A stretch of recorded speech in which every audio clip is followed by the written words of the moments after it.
Olá pessoal, hoje vamos falar sobre gases e transformações gasosas, mas antes disso, darmos início, primeiro vocês têm que saber o que é um gás. Um gás ele nada mais é do que um dos estados da matéria, onde eles serão compostos moleculares, onde essas moléculas elas podem ser átomos ou podem ser íons com grandes capacidades compressíveis e expansíveis, ou seja, eles não têm movimento ordenado, mas eles têm grande capacidade tanto de serem comprimidos quanto deles serem expansíveis, tá? Vai ser aí esse estado da matéria. Outra coisa que eu quero que vocês entendam, que gás não é a mesma coisa de vapor. Por que não é a mesma coisa? Porque o gás, ele é uma substância que ele está em estado gasoso em temperatura e em pressão ambiente, diferente de vapor. Que o vapor é quando você aumenta muito a temperatura de um composto e ele evapora, tá? Então, outra coisa que eu quero que vocês entendam, que os gases, eles vão ter as variáveis de estado, que é o que a gente vai ver agora. Onde essas variáveis de estado, elas vão influenciar diretamente o comportamento de um gás. Onde nós teremos 3 variáveis de estado, temperatura, pressão e volume. Quanto maior a temperatura, mais agitadas as moléculas desse gás elas vão estar. Quanto menor a temperatura, menos agitadas as moléculas elas vão estar. A pressão.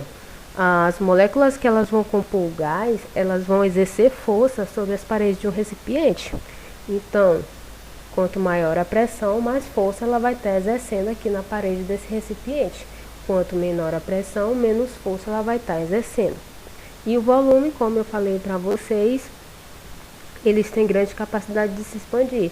Assim, a sua molécula ela vai ocupar todo esse espaço, mesmo que seja uma pequena quantidade ou grande quantidade. Mas ela vai ter a capacidade tanto de se comprimir quanto de se expandir aqui dentro desse recipiente.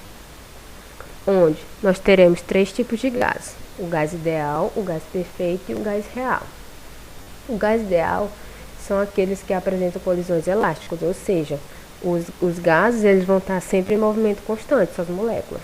Ó, como eu coloquei aqui, os átomos e as moléculas, eles vão estar em movimento constante, eles vão estar sempre colidindo um com o outro. Porém, quando eles colidem um com o outro, eles não vão sofrer mudanças, ou seja, não vai danificar a sua estrutura. Por quê?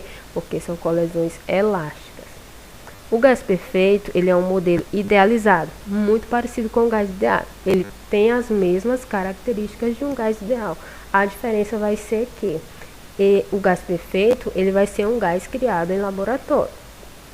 E temos por último, mas não menos importante, o gás real, que são aqueles que nós encontramos na natureza, por exemplo, o hidrogênio, o oxigênio, o nitrogênio, o hélio, entre outros. Agora, nós vamos diretamente partir agora para as transformações gasosas. Na aula de hoje vamos tratar sobre 4 leis, onde essas 4 leis, elas explicitam 4 transformações gasosas. Onde a primeira vai ser a lei de Boyle, que é a conhecida transformação isotérmica.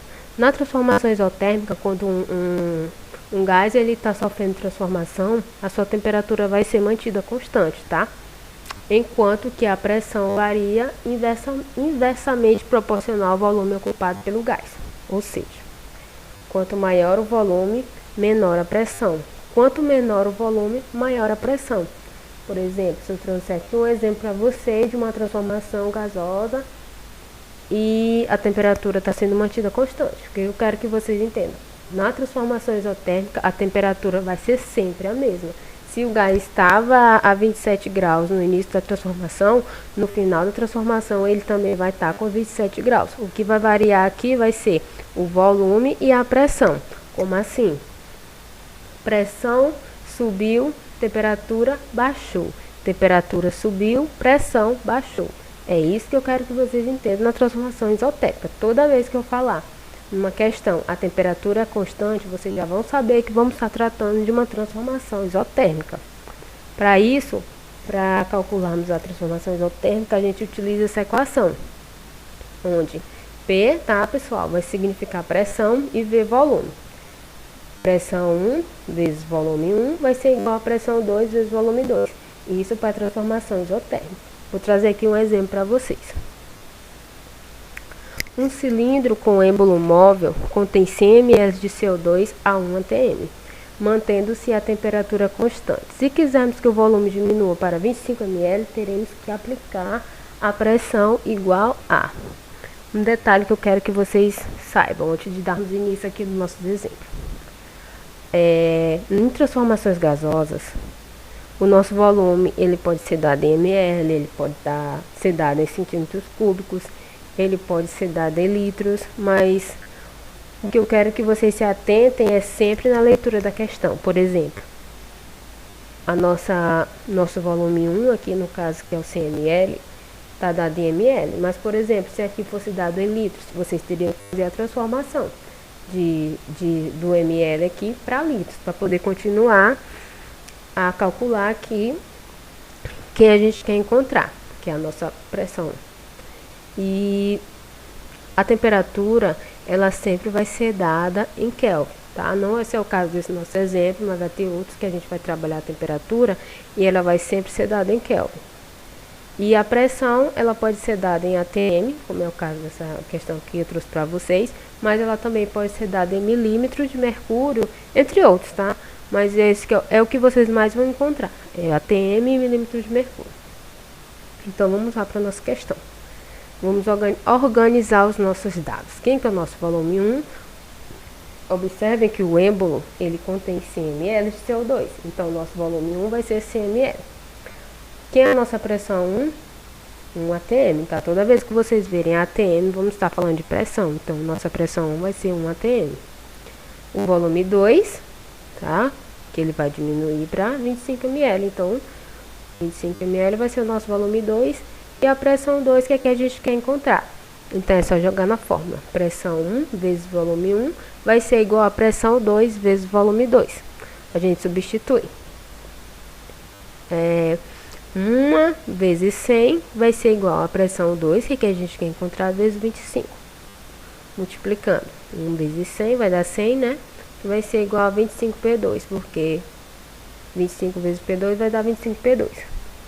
A gente coloca agora o P2 para cá, depois da igualdade, traz o 100 para cá e o 25 vem dividindo. Então, 100 dividido para 25, que vai ser igual a 4 atm, porque atm, porque é a unidade de medida da pressão, no caso dessa questão aqui. Então, 4 atm, alternativa correta, a letra B, tá? Então, P2, pressão 2, é igual a 4 atm. A próxima lei, a lei de Charles e Gay-Lussac, que vamos tratarmos a transformação isobárica. Na transformação isobárica, a pressão ela vai ser sempre constante, ou seja, toda vez que vocês virem uma questão tratando a pressão é constante, vamos estar falando sobre transformação isobárica. O que eu quero que vocês se atentem aqui é outra coisa, que na transformação isobárica, o volume ele varia de forma proporcional à temperatura absoluta desse gás. Por exemplo, já tratando aqui de um gás, a pressão vai ser mantida sempre a mesma, porém, conforme o seu volume aumenta, a sua pressão também aumenta. Conforme o seu volume diminui, a pressão também vai diminuir, porém, conforme o seu volume aumenta, a sua temperatura também aumenta. Conforme o seu volume diminui, a sua temperatura também diminui, porém, a pressão ela vai ser sempre constante. E para calcularmos a transformação isobárica, a gente utiliza essa equação. V, que é volume 1 sobre T1, que é a temperatura 1, vai ser igual a V2, que é o volume 2, sobre T2, que é a temperatura 2. Vou trazer aqui um exemplo. Um recipiente com capacidade para 100 litros contém um gás a temperatura de 20 graus Celsius, mantendo-se constante a pressão. O seu volume ocupado pelo gás a 87 graus Celsius será de... Observem que a pressão ela vai ser constante, ou seja, é uma transformação isobárica. Para isso, a gente utiliza essa formulazinha aqui, essa equação. E outra coisa, é muito importante fazer bem a leitura da questão. Observe que a temperatura está em Celsius. Como eu falei para vocês, toda vez que a gente falar de transformação gasosa, a temperatura ela vai sempre vir em Kelvin. Então, para calcularmos aqui, para acharmos o nosso V2, né, a gente vai ter primeiro que transformar aqui essas temperaturas para Kelvin. Então, como que a gente vai fazer isso? Primeiro, vamos organizar aqui nossos dados. Volume 1, que é 100 litros. A nossa temperatura 1, que é 27 graus Celsius, porém, ela tem que ser convertida para Kelvin, que é muito simples. Basta a gente somar com 273. Professora, de onde que saiu esse 273? Esse 273, ele veio lá da fórmula. Lembrem aí da nossa aula de escalas termométricas, onde a gente fez uma conversão de uma escala para outra, Fahrenheit, Kelvin, Kelvin. Então, esse 273 veio lá da fórmula da conversão, de Kelvin para Celsius e de Celsius para Kelvin, tá? Então, a gente só soma 27 mais 273, que vai ser igual a 300 Kelvin. A nossa temperatura 2, que vai ser 87 graus, convertida para Kelvin, é igual a 360 Kelvin. E V2, que é que a gente tem que encontrar, que é o nosso volume 2. Pronto, a gente já organizou os dados, já transformou o que tinha que ser transformado, agora é só jogar na fórmula. 100 sobre 300 vai ser igual a V2, que é que a gente quer encontrar, sobre 360. Aqui a gente faz meio pelos extremos, né? Multiplica 300 vezes V2, que vai ser igual a 300 V2 é igual a 36 mil. Por que 36 mil? Porque 100 vezes 360 dá igual a 36 mil. A gente vem para cá, né? O 3, o 300 quer dizer, vem dividindo aqui pelo 36 mil. E a gente faz essa divisão. 36 mil dividido por 300, que vai ser igual a 120 litros, tá? Então, o nosso V2 é igual a 120 litros. A próxima lei vai ser a lei de Charles, que é a transformação isométrica, também conhecida como isocórica ou isovolumétrica. Se vocês virem o exemplo em algum outro lugar, isocórica ou isovolumétrica, também está correto, tá? Nessa transformação, o volume ele vai ser sempre constante, diferente da pressão e da temperatura, porque elas vão se manter diretamente proporcional. Ou seja, se a pressão aumenta, a temperatura aumenta. Se a pressão diminui, a temperatura diminui. Só que o volume ele vai ser sempre mantido constante. Se vocês verem uma questão que está escrito lá, volume constante, a transformação vai ser isométrica, tá? Para isso, para calcularmos ela, a gente utiliza essa equação. Pressão 1 sobre temperatura 1 é igual a pressão 2 sobre temperatura 2. Vamos para o exemplo. Certa quantidade de um gás ideal está inicialmente a temperatura de 400 Kelvin e sob pressão de 2 atm. Mantendo-se o volume constante, a temperatura do gás é reduzida para 320 Kelvin.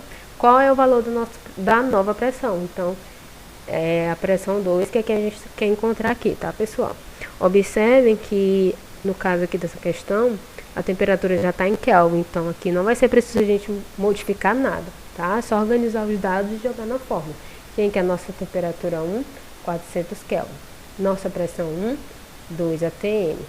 A temperatura 2, que vai ser quem o gás vai ser reduzido, né? Ele vai ser reduzido para 320 Kelvin e ele quer saber o valor da nova pressão, que é P2. Aqui agora é só jogar na fórmula. Pressão 1, que é 2, temperatura 1, 400 Kelvin, P2, que é a pressão 2 que a gente quer encontrar, e 320 Kelvin, que é a temperatura 2. Aqui a gente faz igual no exemplo anterior, na transformação isobárica, tá? Aqui a gente também faz do mesmo jeito, a gente faz aqui uma regrinha de 3, meio pelos extremos. Aqui a gente vai multiplicar o 400 vezes o P2, que vai dar igual a 400 P2, e multiplica o 2 vezes o 320, que dá igual a 640. Aqui o 400 ele já vai vir dividido pelo 640, e a gente faz aqui a nossa divisão. 640 dividido por 400, que dá igual a 1,6 atm. ATM, lembre-se, é a unidade de medida da pressão. Então, não esqueçam de colocar aí o atm na frente. Se a questão tivesse dado milímetros de mercúrio, vocês colocariam milímetros de mercúrio. Mas como a pressão aqui no caso está em atm, então vocês colocam atm, tá? Muito importante colocar as unidades de medida. E agora, por último, mas não menos importante, a lei geral dos gases, que é a chamada transformação genérica. Toda vez que a questão vier trazendo volume, temperatura e pressão variando, a gente vai estar falando de lei dos gases, lei geral dos gases, tá? Para isso a gente utiliza essa equação. Pressão 1 vezes volume 1 sobre temperatura 1 vai ser igual a pressão 2 vezes volume 2 sobre temperatura 2. Vou colocar isso no exemplo para ficar mais claro para vocês. Ó, em um recipiente há 10 litros de um gás a 250 Kelvin, a uma pressão de 5 atm, qual será seu volume quando sua temperatura for elevada para 300 Kelvin e a pressão for diminuída para 4,5 atm? Observem aqui também que não vai ser preciso a gente modificar nada, porque o volume está em litros, o volume que a gente vai querer encontrar aqui também vai estar em litros, consequentemente, a nossa temperatura ela já está em Kelvin, então não precisa a gente transformar ela para Kelvin, porque ela já está em Kelvin, e a nossa pressão, as duas estão em atm, então a gente não precisa fazer conversão nenhuma. Aqui a gente só organiza os dados agora. Nosso volume 1, que são os 10 litros desse gás, que estão a temperatura 1 de 250 kelvins a uma pressão de 5 atm, que é a nossa pressão 1. Agora, a gente quer encontrar o volume aqui desse gás, que é o V2, quando a sua temperatura for elevada para 300 Kelvin, 300 Kelvin vai ser o nosso T2, e a pressão foi diminuída para 4,5 atm, então P2, 4,5 atm. Agora é só a gente jogar aqui na fórmula e multiplicar. Então, P1, que é 5, vezes 10, que é V1, sobre T1, 250. Vai ser igual a 4,5, que é o nosso P2, vezes V2, que é que a gente quer encontrar, sobre T2, que é 300, tá? Observem aqui do ladinho, para vocês não se perderem. É um pouco confuso, mas vamos com calma que vai dar certo. Agora a gente multiplica. 5 vezes 10, que vai ser igual a 50. 4,5 vezes V2 dá 4,5 V2. Desculpem, pessoal, por não ter tirado aqui o sinal de multiplicação, mas fica 4,5 V2 sobre 300. Aqui a gente faz de novo, meio pelos extremos. 250 vezes 4,5 V2 vai dar igual a 1.125 V2, que vai ser igual a 15.000. De onde que é o 15.000? Daqui. 50 vezes 300 vai ser igual a 15.000. Então, V2 vai ser igual a 15.000 dividido por 1.125. 15.000 dividido por 1.125 vai ser igual a 13,3 litros. Ou seja, o nosso volume 2 vai ser 13,3 litros. Por que litros? Porque o nosso primeiro V1 ele estava em litros. Então, V2 também vai estar em litros.